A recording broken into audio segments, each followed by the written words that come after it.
Mayangaga.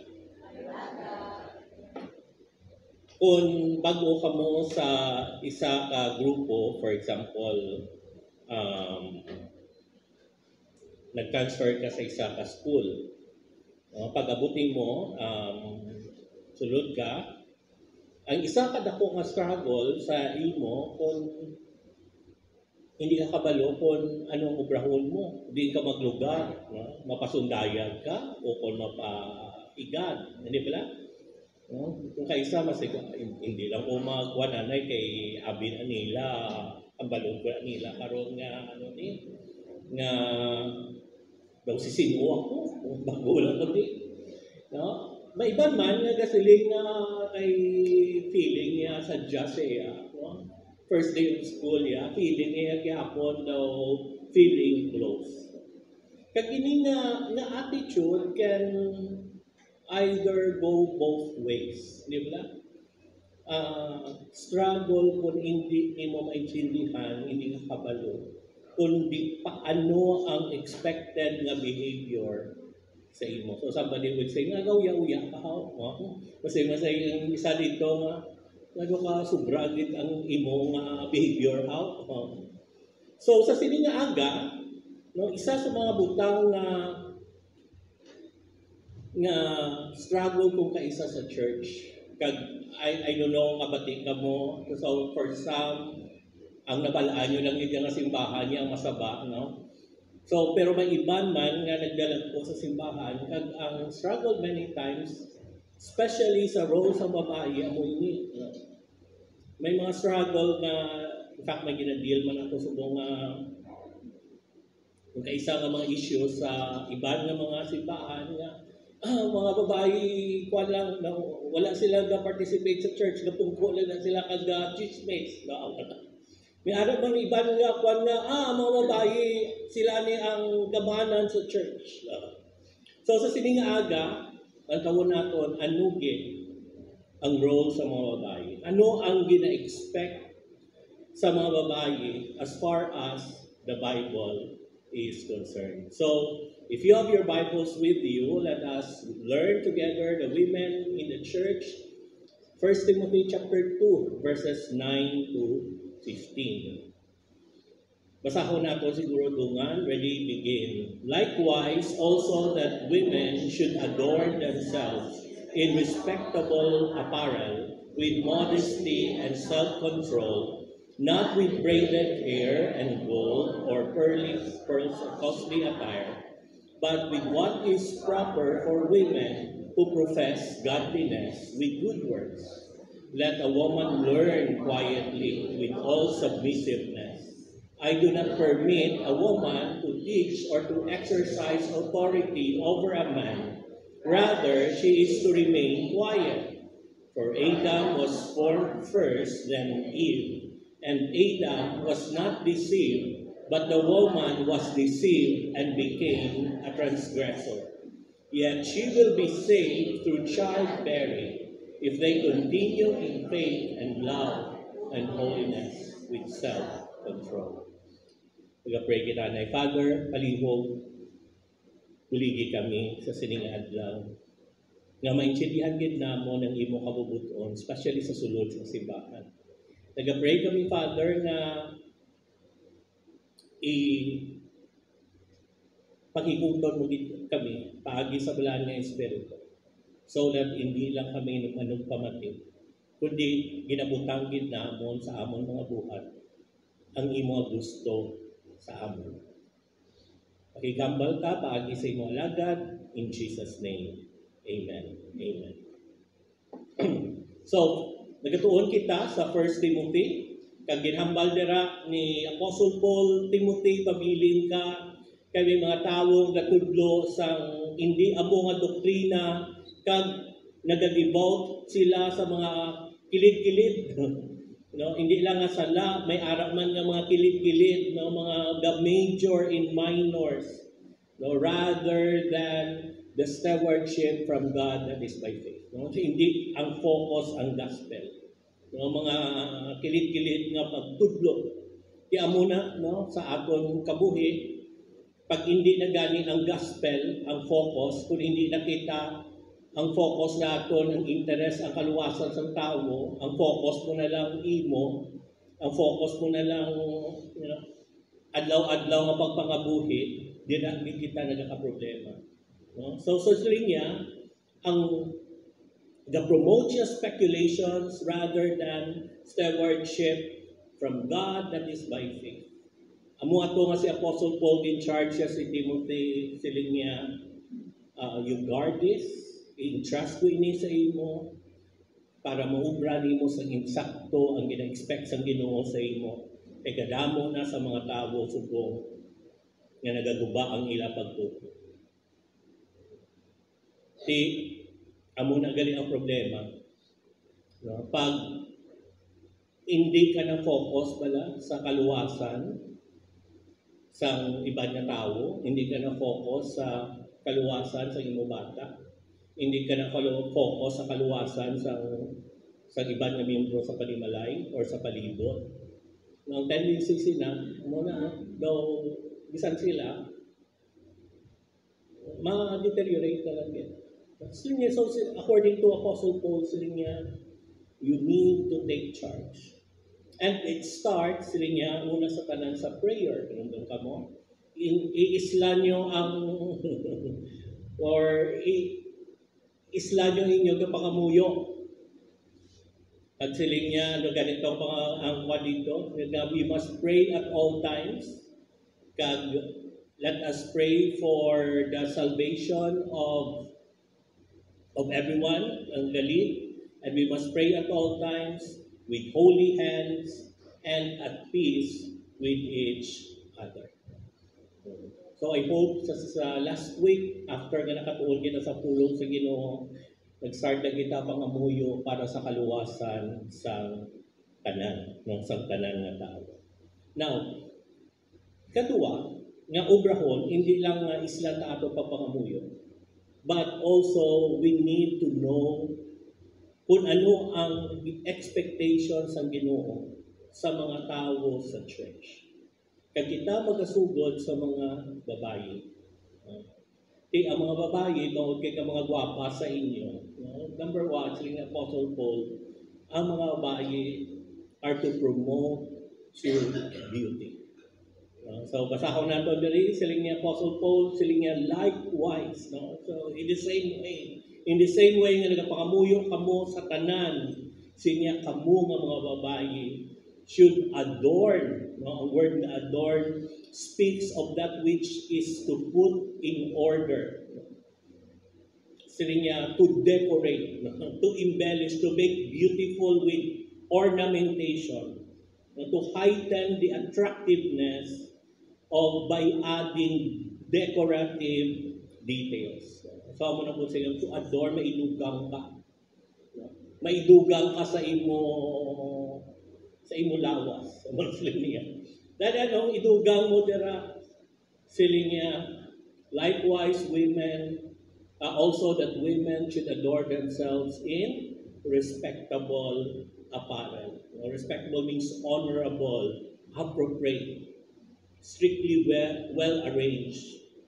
Someone summarized it pertaining to having characteristics or qualities that evoke admiration or delight, an expression of high regard for person. So magsiling ka nga respectable apparel, magsiling niya nga kung magtulok ang Ginoo, magtulok ang tao sa imo, no ma-encourage siya to admire.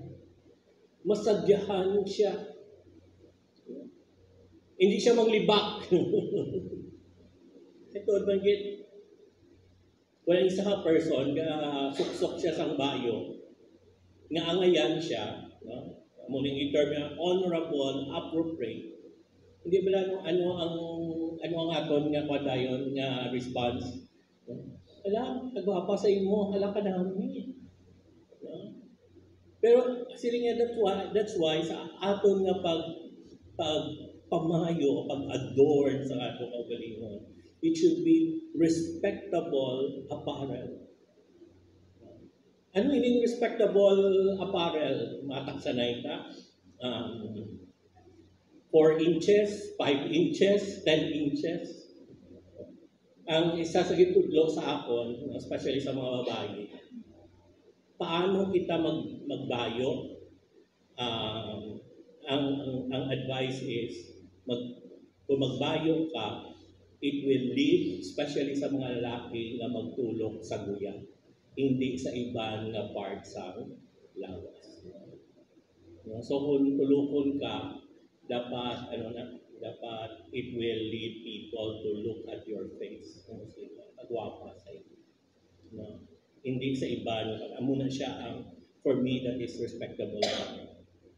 So sa mga babae siguro, at least kung magaling sa balay, masiling kung masimba ka mo, no? Ang ipabakoton mo kung magtindog ako, will it lead people sa church na magtulog sa akong guya para makita nilang akong agwapa sa kung mag-abot ako sa simbahan or anywhere. Okay? So siling niya, gina-expect nga ang mga babae, respectable, honorable, pagsiling niya with modesty. Now, modesty refers to unpretentiousness. Ang classical Greek naghahambal na to respect higher powers, such as God's faith or the law. So, ang context ng women's dress and demeanor in worship service suggests a meaning of reverence. Ginatakanin mo ang pagtipon. Daw, di pa rin sinabala nga may kasal, pero mas puntodos ka pa sa kuwan. Sa bride. Naka-bridal gown sila. Ikaw nag-bridal gown ka man na may kuwan. Kaya para may upod ba doon ka daw, ay ikaw lang. Modesty. Reverence. Kagsiling niya. And self-control means mental soundness. Rationality, good judgment. Especially the practice of prudence. Moderation of desires, passions, or conduct. Sila niya as a quality of life characterized by the ability to restrain passions and impulses. Intellectual soundness or rationality. So sa imong lang ang pagbayo, ang gina-encourage nila sa mga babae na, leave it to your good judgment. Appropriateness. Kalawa ay man nga maligo ikaw sa baybay, musing pastor, ng tapos masok ka gown kay para ligo sa baybay. So appropriateness. Appropriateness. Reasonableness. So siling niya mo ini mga babae, siya importante sa sulod sa simbahan, sa pagtipon, be aware sa ninyo nga pang babae. Now, pero may din pangulo pagin si Apostle Paul, which is very, very common. Probably during that time. Siling niya mo ini, not with braided hair and gold or pearls or costly attire. Ang nakatabok guro sa una, mo ini, nung bangod kay may mga members sa church na manggaranon sila yan. So ginapataas nila ilang buhok. Tapos mataas nila buhok. Tapos ginapangbutangan nila mga gold, mga tinagwa sila daw mga Christmas tree. Imagine mo, kung gapungko ka sa tubangan sa sining nga babae, kapit pa nga hindi man elevate, wala yaga mo na aton nga church, wala lang da pasaka. Imagine mo sa tubang mo may katubang may gaamosin na, tapos may mga idlak-idlak, butangan mo na lang Santa Claus, kulang ng Santa Claus. Siling niya, hindi. Nga mag-cause ikaw sa distraction sa ibang nga tao na hindi na sila ka-focus. Ay dirat na lang sila sa ingat-ingat, pagkadagiyo mo, galing galing nagtok ang bulawan mo. Oo. Daw mabaligya ka ice cream, galing kay gold lang ang dala mo. Siling niya, hindi. Hindi mo pag-imuon na fashion show ang church. So, be here with the ultimate desire, and that is to worship our God. Hindi nga mag-create ikaw sa Excel. Pagsiling niya, but with what is proper for women, no? Kung anong proper, meaning to say, prominent or conspicuous, kung ano ang kitaon, anong dapat na kitaon. No? Kitaon para sa mga babae.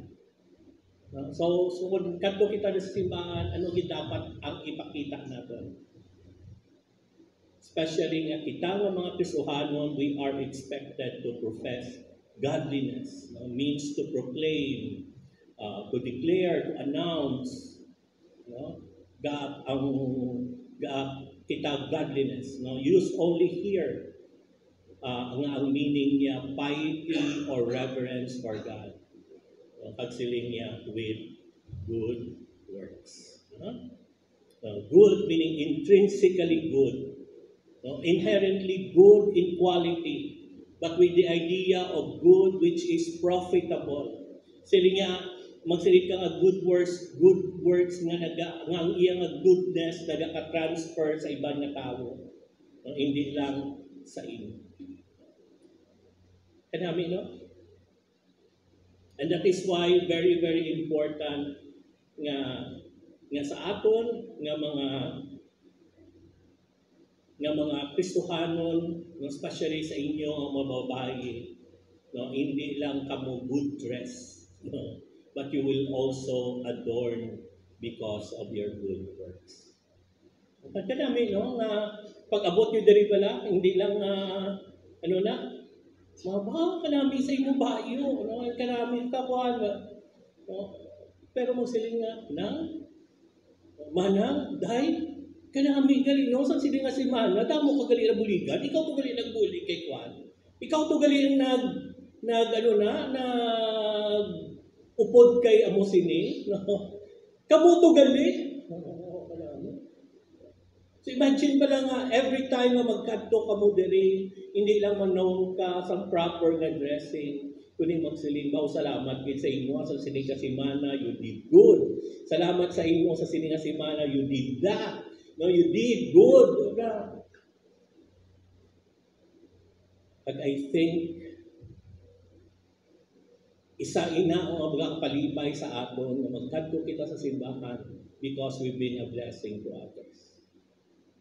Amo na mga kauturan, no? Kung may opportunity ka mo, buwak ka mo, hindi ka mo sagad dinner sa inyo balay. Because kung dito lang ka mo sa inyo balay, ang inyo lang ginayang panumdumon niya, inhustisya lang kita. So go out. Maluto ta linugaw or makatok, pang agad lang. No? Bisan kung daw wala ka sa obrahon, walking ta, no? Daw wala mo na gurubayad, no? Walk ka mo halindi as a sumag, tapos balik naman tayo, no? All of this very important. Good works. Kaya kung hindi, kung matabo pala, no? Matempt kita diri sa simbahan na mag-focus sa mga witi-witi. Kung kaisa, makapause ka pa sa pagpangguba sa iba ng mga tao sa church. And that is why sa siningan si Mana, nakutundo ka mo. Isa subong niya, nakita ko kagwapa. Mga lalaki, sunod lang tayo, no? Kagwapa sa inyo. Pero ang pamangko, have you done a good work this week? Have you been a blessing for someone? Number 2, hindi lang amo ini nga ang mga babae, amo nang imong ang imong adornment, amo nang imong ginabayo. But kadua, amo ini nga promote ikaw proper submission. Ano ini? Sila niya, Ringa diri. Sige, biday. Oh. Let a woman learn. Ang term nga, learn. Meaning to say, among siyang discipleship. As basic meaning of directing one's mind to something and producing an external effect. It conveys the idea of accepting something as true and applying it to one's life. So siling niya, hindi lang sa imo pamayo, but kamo nga mga babae, magtuon kamo. Ang tuon ba lang nagapamatik ka, kaginabuhat mo gid. Learn ano dira? Quietly. No? So anong word nga quietly? Meaning stillness. Does that mean nga hindi naging mo maghambal-hambal? But this is a state of undisturbed quietness and calm. Quiet circumstances, undisturbed life. For believers, it is God producing calm with inner tranquility, which ironically prompts taking the next appropriate step. Now, this silence is one that comes from within and is not forced from another, nor does it distort others. Kasi din siya to learn quietly. Nga ang motivation nga kakalma sa imo, hindi nga wala ka gahambal, but makita ang pagkakalma mo sa imo kabuhi, hindi ka tensionado, no? Hindi ka praning. Makita ang peace sa imo, kag ini siya makita from within, hindi alin sa sulod, pagwa. Kagsiling niya, with all submissiveness. Submissiveness means it denotes the voluntary waiving of one's rights for the sake of another. The willful submission of one to another in a sense of renouncing the initiative, giving up the leadership. See, West adds denotes a voluntary act, not one imposed from the outside. So, quietly, man-learn ikaw to become kalma, wala ka kapag-istorbo sa iban, hindi ka man disturb, and you are willing to voluntarily waive your right for the sake of others. Wala mo gina-insister ang imo kaugalingon. Actually, parehas pa ini ang submission. Sa word na submit, there's Ephesians chapter 5, verses 22 to 24. Wives, submit to your own husband, as to the Lord.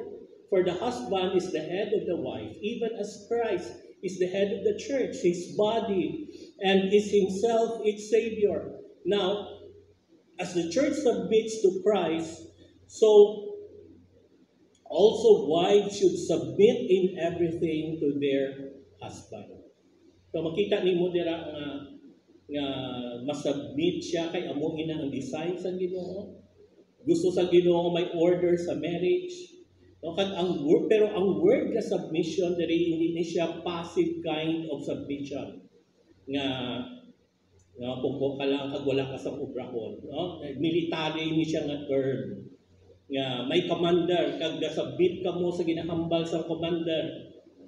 Pero in a non-military use, it is a voluntary attitude of giving in, cooperating, assuming responsibility, and carrying a burden.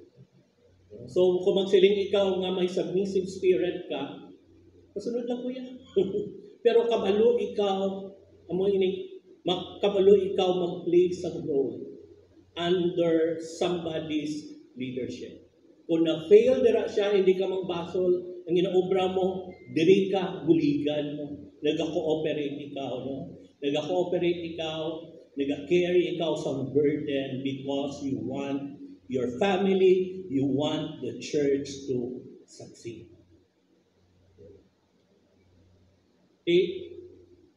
Kaya namin, no? Muna guro mga babae, no? Hindi pala. Umuta mo muna sa inyo balay. Anyway, 1 Timothy 2:12. Siling pag ni Apostle Paul, I do not permit a woman Ang word nga permit means to entrust. It carries the sense of release from restraint in order to have freedom. So wala ko gintagaan kamo nga mga babae choice. To, ano dira? To teach. Actually, ina siya present tense. So, sige na lang. Ang magsiling ka nga teach means to provide instruction or information, formal, informal setting. In 97 times sa New Testament, didascos, the meaning is virtually always to teach or instruct, although the purpose and content of teaching must be determined from the context. Kag siling niya teach, kag siling niya dira exercise authority.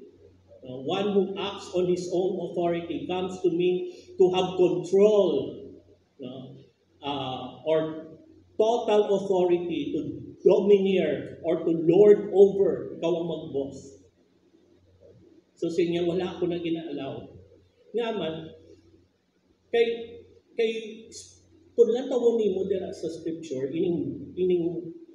ining role sa teaching, ginahatag ini sa mga leaders sa church, sa mga elders sa church. Katunan natin ina next week. Kung si kadungdog ka mo sa kanay Peter sang nagka-problema kay ang mga hindi taga-Israel nga mga members nila, nga mga widows, wala sila yung ginaserve, kakalipatan.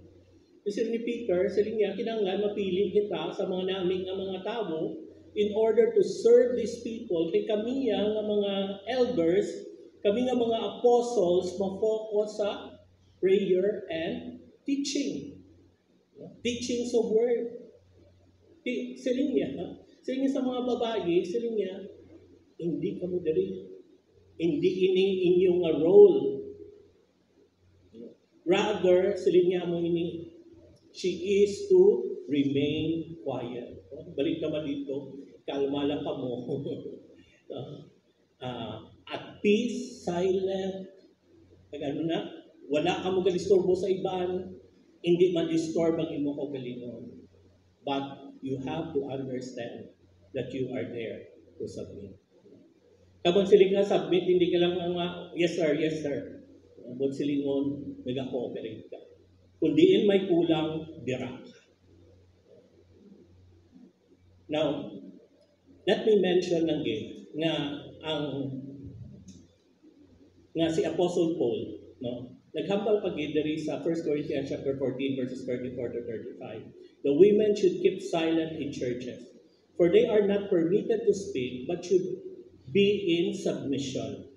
As the law also says, if there is anything they desire to learn, let them ask their husbands at home, for it is shameful for a woman to speak in the church. So, kung manotice mo dira hindi nga pagkutangan plaster diri. But ang point dira is, kung nagdugduman mo dira sa church, basta sa teaching, ginhatag sa Ginoong responsibility sa primarily sa mga lalaki. Kung nagdugduman mo ang mga priests, puro mga lalaki, ang mga apostles, puro mga lalaki, ang writers ng Bible, puro mga lalaki. Pero may dugang pag inakuha na dahil kasi hindi na mga babae ng palanato ng dito. Now, may rason si Apostle Paul na amoy niya. Ang mga lalaki ang itagaan sa responsibility. First of all, sila niya because of order sa creation. Sila niya dali sa 1 Timothy chapter 2 verse 13, for Adam was formed first, then Eve. Now, si Grudem, naghambal siya ang rason nga ang mga lalaki in as much as sa una ko kung magulang ikaw, assume na nga ikaw mag-take some responsibility sa family. God is a God of order. Basta ikaw magulang, umuwi na. In the same way, kaya hindi na sila. Kaya si Adan ang ginuna himo, kag siya ang ginhambalan sang Ginoo nga, multiply, cultivate the earth, Isiling niya po, so po, amo na nga ara sa iya ang responsibility. Wala to, tabla Genesis chapter 2, verses 15 to 25. Siling niya, the Lord God took the man and put him in the Garden of Eden to work it and keep it. And the Lord God commanded the man, saying, you may surely eat of every tree of the garden, but to the tree of the knowledge of good and evil you shall not eat. For in the day that you eat of it, you shall surely die. Then the Lord God said, it is not good that a man should be alone. I will make him a helper fit for him. Now out of the ground the Lord God had formed every beast of the field and every bird of the heavens, and brought them to the man to see what he would call them. And whatever the man called everything, every living creature, that was its name. The man gave names to all livestock, and to the birds of the heavens, and to every beast of the field.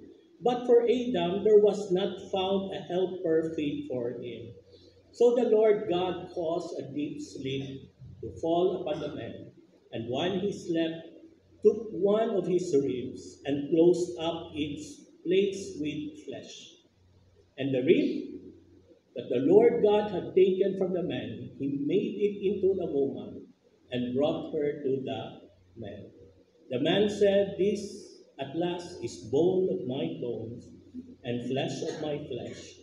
She shall be called woman because she was taken out of man. Therefore, a man shall leave his father and mother and hold fast to his wife, and they shall become one flesh. And the man and his wife were both naked and were not ashamed. Kung na-notice mo, ang pag-ubra sa Ginoo, gitagaan sa Ginoo, aging ubra una sa Ginoong lalaki, aging tagaan siya sa responsibility. At siling niya, tagaan ko siya sa partner nga mag-help sa iya accomplish sa iyang responsibility. Ano pa, this is not, napati ako, nga ang 1 Timothy hindi ni siya cultural. Because ang design sa Ginoo halin sa una, na kita nga mga lalaki, we should always take responsibility sa aton pamilya. Kadua, hindi lang kay order of creation, but even orders of fall. So that, sila niya, Adam was not deceived. Ang word niya deceived, dari deceit, that which gives a false impression, means to lead astray, misled,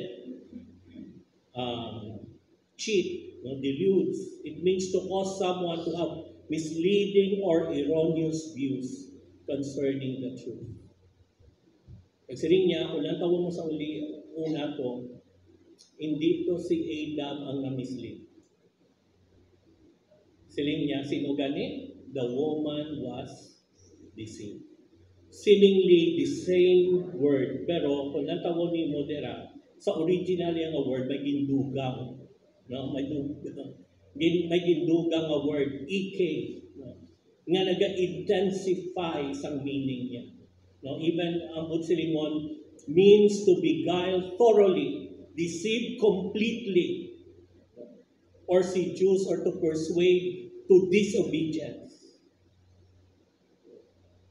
Kung ang isa niya, si Adam niya na intuan, ang isa niya na scamming din.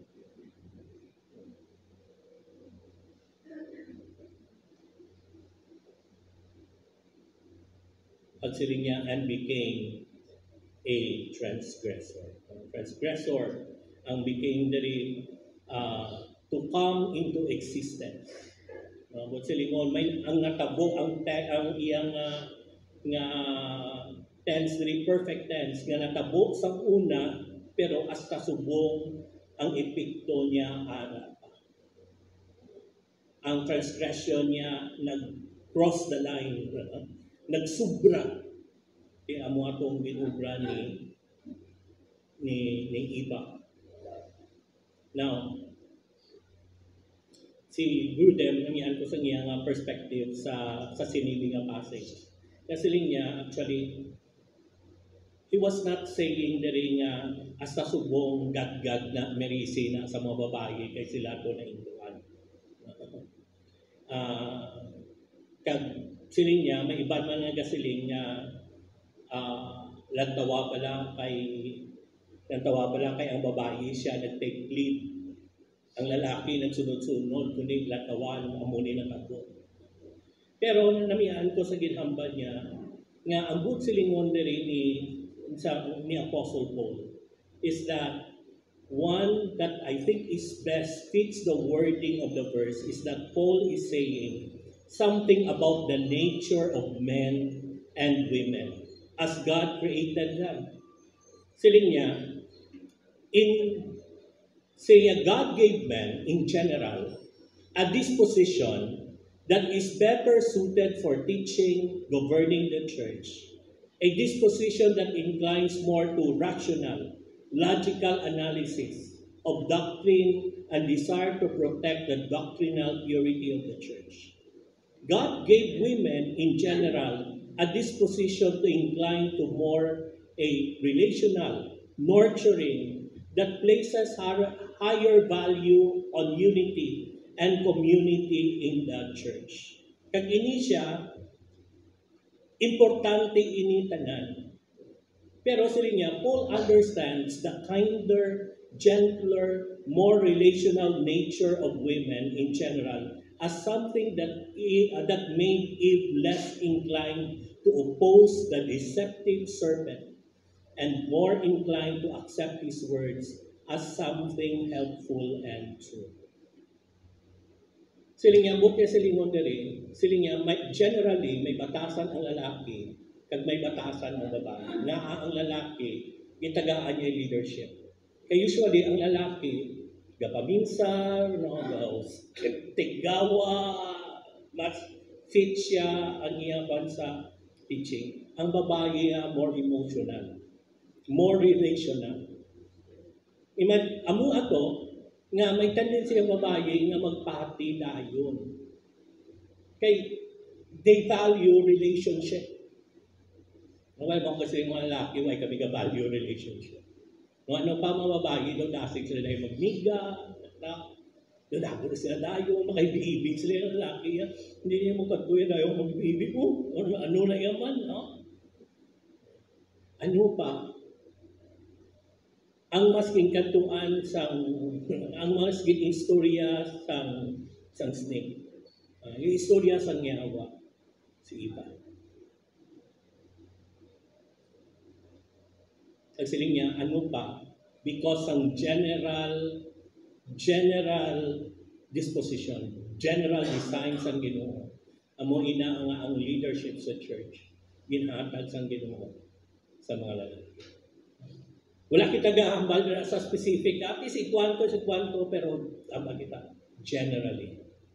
And that is why, bangod, hindi lang ina nga natabuan, but because that is the design of God. Dumdumon ninyo nga ang mga babae, helper ka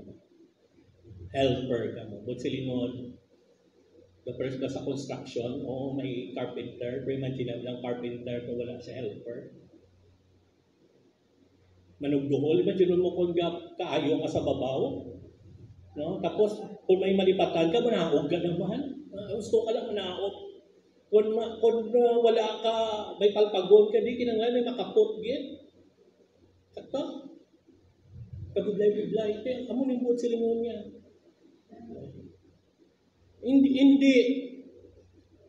Hindi leader ang mga babae, pero hindi man maugra ang work kung wala ang mga babae. Very important, pero amo niyang design kanina. Pero silingan na rin sa next na verse, amo niyang last na verse niya, yet she will be saved through childbearing. Now, si Henry Morris naghambal siya nga possibly this has something to do referring kay Eve nga someday, even though nakasala siya, paagi sa iya sa pagbata sa babae na magwa si Jesus Christ, who will someday save. Pero, naghambal man diri si Grudem, nga amo ini. The phrase through childbearing is probably best understood as an example of being obedient to God's calling in one's life. Women are not to teach or govern the church, but God has given them special responsibility, awesome responsibility of bearing and raising children. Of course, hindi tanan may bata, no? Kabaluman na siya dito. But Paul is speaking of childbearing as a representative example of how a woman should be obedient to God's calling on her life and fulfill the role or roles God has called her to do, whether that includes bearing and raising children, showing hospitality, caring for the afflicted, managing their household, ministering through prayers and supplication, or training younger women, or any mixture of these or other callings. Paul takes childbearing as an obvious and representative example of a woman's distinct role and calling from God. So siling niya, oo, hindi ang mga babae leader. Pero may ginaugra nga ang mga sa church, nga mga babae lang din. Example being a mother. Imagine mo kung wala babae sa church. Wala mother sa church. Baka kabuday-buday. Kaya amo ini ang role sa mga babae na very important. And that is to nurture and raise children ng baniya. Okay? Nang hindi man nga sila nga saved o sila nga rin nga maluwas kaya kabalo kita ang salvation is by grace through faith. But sila niya, ang mga babae has a big role. Nga bisa napalpak ko sa una po lang tawa. No, siya ang nag-produce next generation for the church. Actually, nang dili ba na naghambal man ang Ginoo to the woman sang ginkigan si Eve, I will surely multiply your pain in childbearing. In pain you shall bring forth children. Kasi nga your desire shall be contrary to your husband, but he shall rule over you. No, makita natin dira nga may tendency man gid nga ang gusto sa lalaki kag babae do hindi pareho sakto. No? So imagine mo bala kung hindi nakabalo ko ng leader ang babae o kung lalaki. Na proceeding niya mo na ang mga babae ang inyo nga isa sa pinakanamin na contribution ninyo is to care for children. Kasi niya, pero namin lang na if they, no, ining mga bata niyo, will continue in faith and love and holiness with self-control. Kasi niya, oo, hindi ka mo ang leader sa church. May importante ka mo nga role sa childbearing, pero dumdumon ninyo, blessing lang na, encouragement lang na. Kung ang inyo mga bata nagapadayon sa pagtuo, no? Their faith, their trust, their confidence sa Ginoo nagapadayon, love, and that is agape love, no? Benevolence, goodwill, holiness, processing of making or becoming holy or sanctification, self-control, soundness of mind, self-control, sobriety. So sila niya, blessing ka mo. Kung ang mga bata na ginaproduce ninyo, nagadako sila, nagapadayon sila sa pagturo, sa gugma, sa holiness, and self-control. And that is why, sa mga babae, kapag dala naman ang lalaki, are we focused on this sa ating mga bata? You know, kung kaisa pala, isa doon sa church, na daw ang mga bata, nagadagan-lagan lang na sila. Though hindi kita man intentional in ministering to them. One time sa devotion ng mga pamilya, dito kami isang Dabla sa aton nga family hour, naghambal dira nga let the children come, Mark chapter 10. Nga kung kaisa, ginapabayaan pa lang mga bata, bungguan, kita okay lang din. Pero gahambal ang Ginoo nga let us minister to this younger generation. So kita ka mo gani bata, bungguan yung man. Hello, hindi lang ni para sa tigulang. Pamangkutod yung inyong ilang ngalan. Kay sa ulihi, madumduman ang nila. Na kung Sunday, nakita ko na si Tito. Oo, ginabugno, yagid ko na. Kaya nga, obligasyon gid naton galing. Especially kita nga mga nanay, tatay, ng ato mga bata, napadayon sila pagtuo.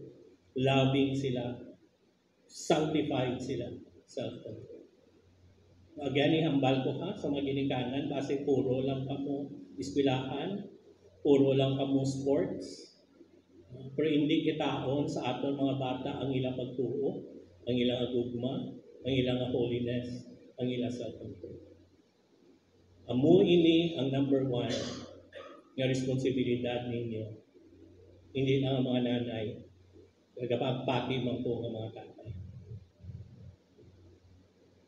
Now, hindi na gid ang mga babae ang magtudlo-tudlo. Yung mo naton ang quiet, silent, hindi ito hindi magkambal. Kung natawag ko na sa Bible, may pinadala at times ang mga babae nagtudlo sila. No? For example, sa informal setting, si Apollos, nagwali siya sa Acts chapter 18. Hindi amuya pangwali. Si Aquila kag si Priscilla, ginbutong siya kagin tudloan. Sakto?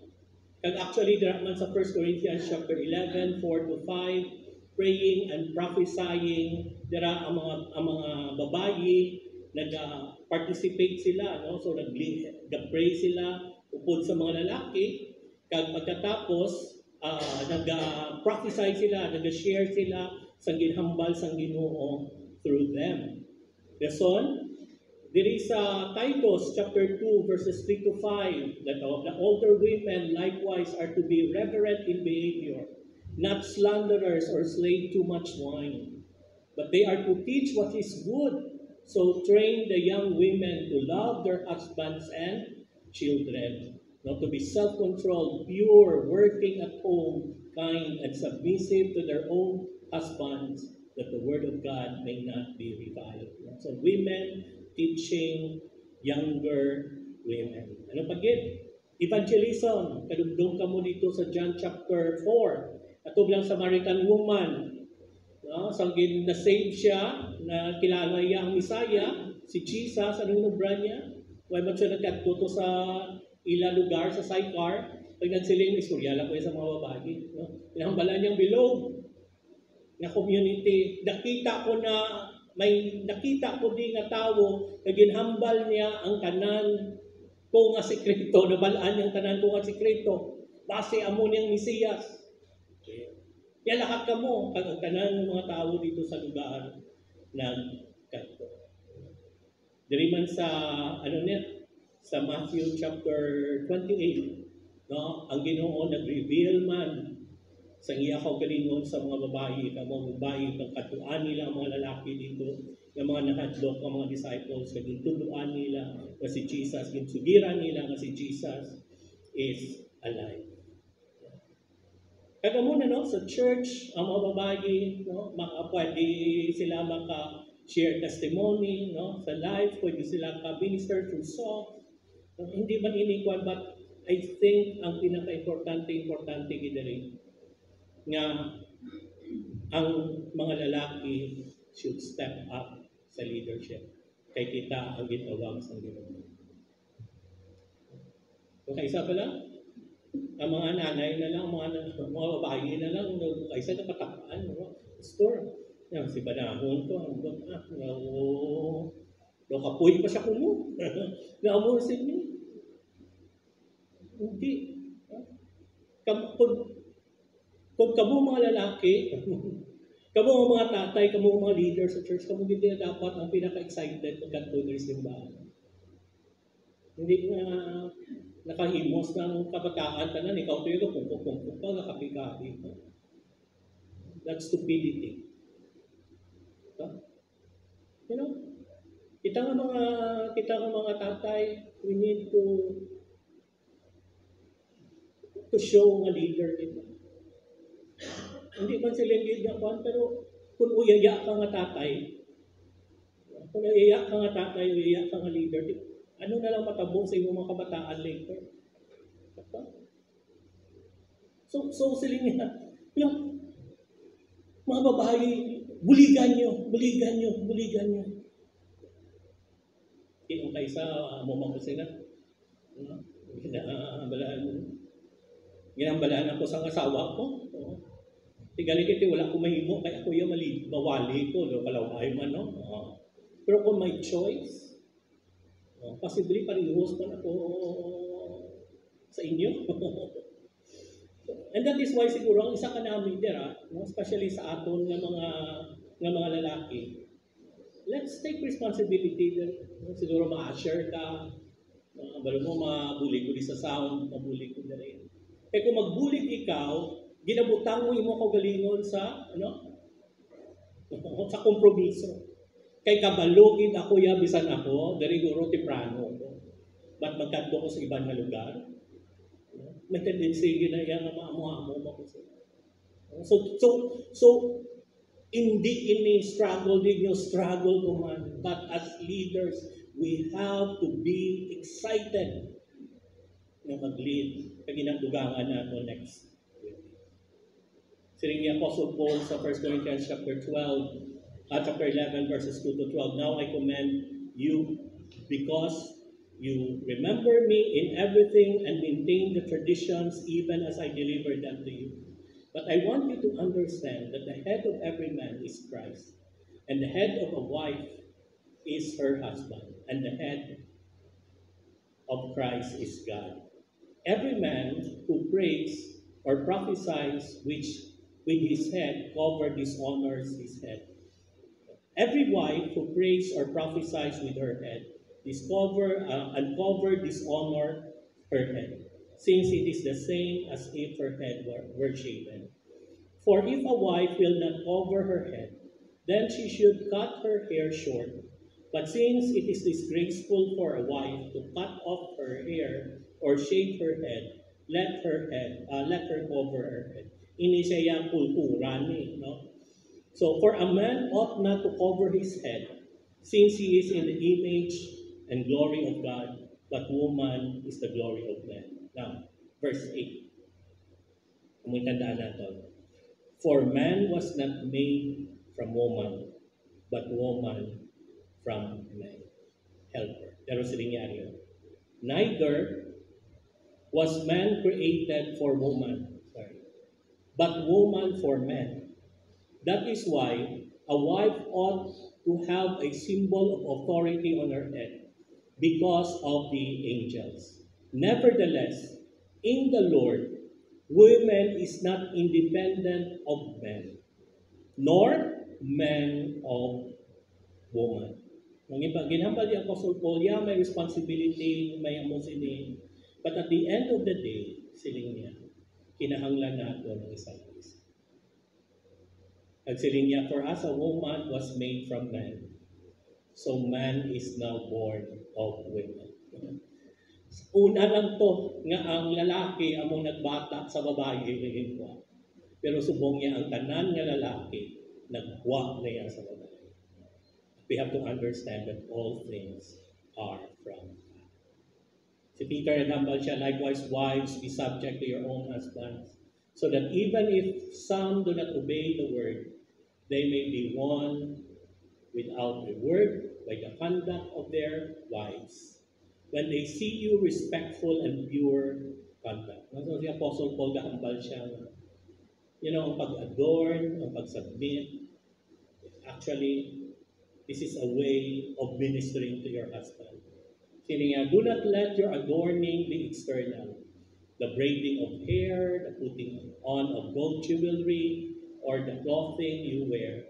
But let your adorning be the hidden person of the heart, with the imperishable beauty of a gentle and quiet spirit, which in God's sight is very precious.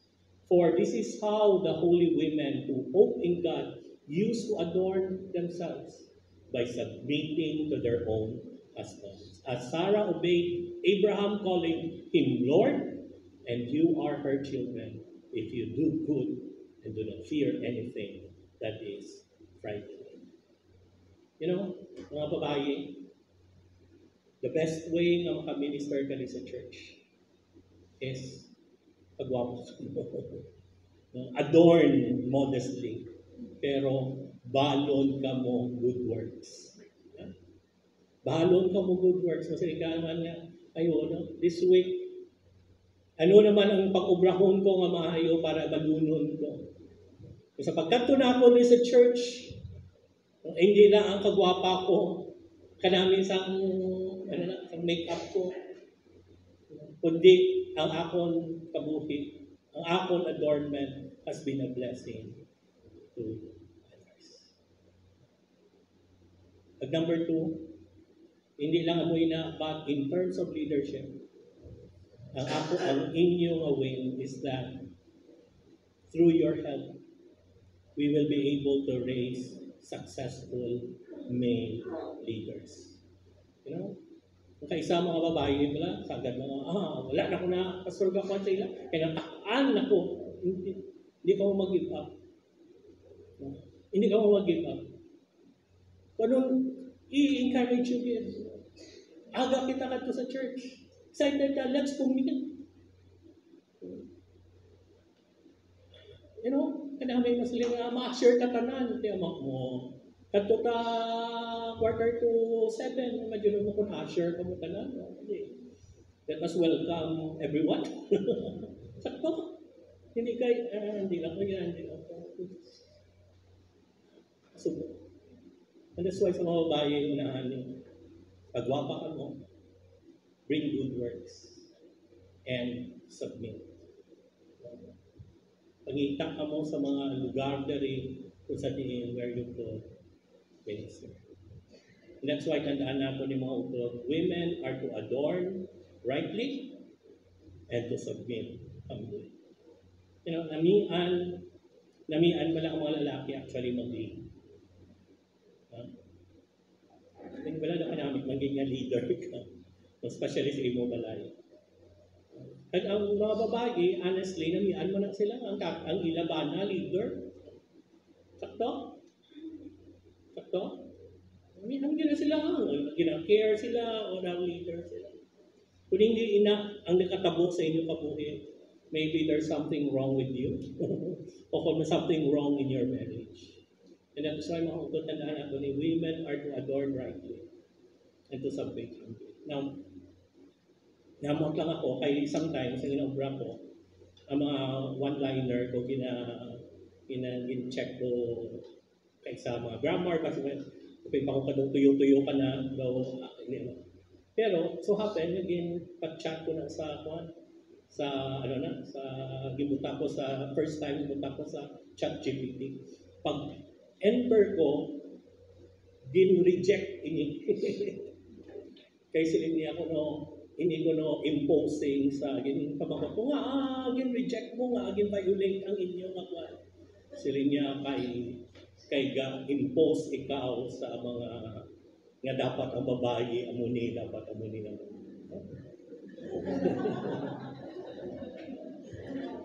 Tigin pa islan niya na. Siya kung gusto mo ang hindi may suggestion sa dahilang damo. Siya kung gusto mo pag-idugangan hindi lang.